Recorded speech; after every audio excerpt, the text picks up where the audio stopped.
எடுத்து மாலையாய் தொடுத்த நிவிப்போம் கருவோம் கனி பல படைத்திடுவோம்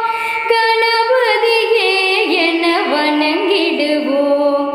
கருவோம் கனி பல படைத்திடுவோம் கணபதியே என வணங்கிடுவோம் ஸ்ரீ கஜமுகனை நீ அனுதினம் நிஜ பக்தியுடன் துதி செய்திடுவாய் ஸ்ரீ கஜமுகனை நீ அனுதினம் நிஜ பக்தியுடன் துதி செய்திடுவாய் நிஜ பக்தியுடன் துதி